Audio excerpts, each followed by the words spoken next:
The Los Baños Raid of 1945 is dubbed by the Americans as a textbook operation.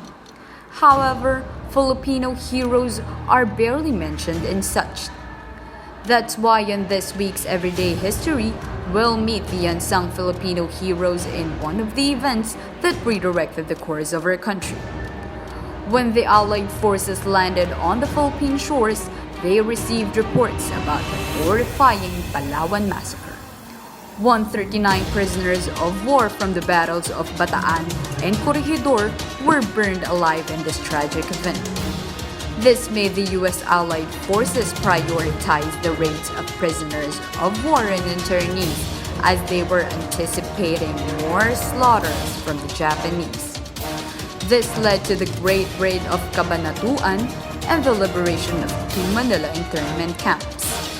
But on their last raid, the U.S. knew they couldn't do it alone.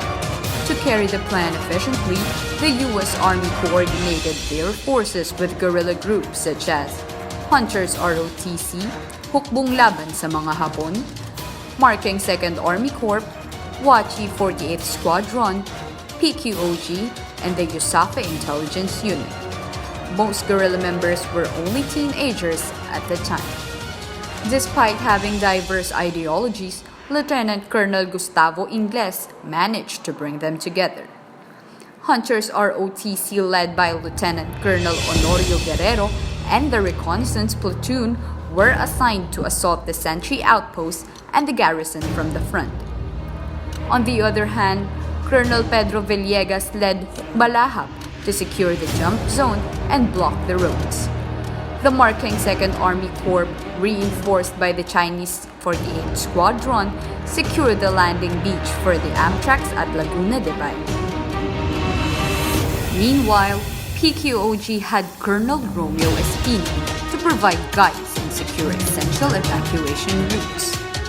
Lastly, the USAFA Intelligence Unit consisted of Captain Armando Rivero, who was tasked to deliver intel reports. With a stronger military foundation to fight the Japanese, the joint ground, amphibious, and airborne four-pronged attack created history on February 23, 1945. The initial plan was supposed to start at 7 a.m., but began another time. The American side, with the guerrillas, landed the camp via 54 Amtraks and lots of parachutes. This caught the Japanese off guard while doing their routinary calisthenics. The Los Baños Raid liberated 2,147 civilians from different nationalities. This is considered as one of the best executed raids to happen in history. But a few days later, the Japanese retaliated and killed 1,500 innocent civilians in Los Baños.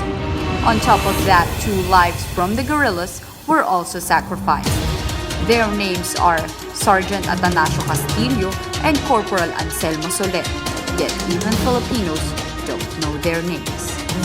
Thus, in celebration of the 75th year of the Liberation Trail, the Philippine Veterans Bank aims to retell the story of Filipino warriors.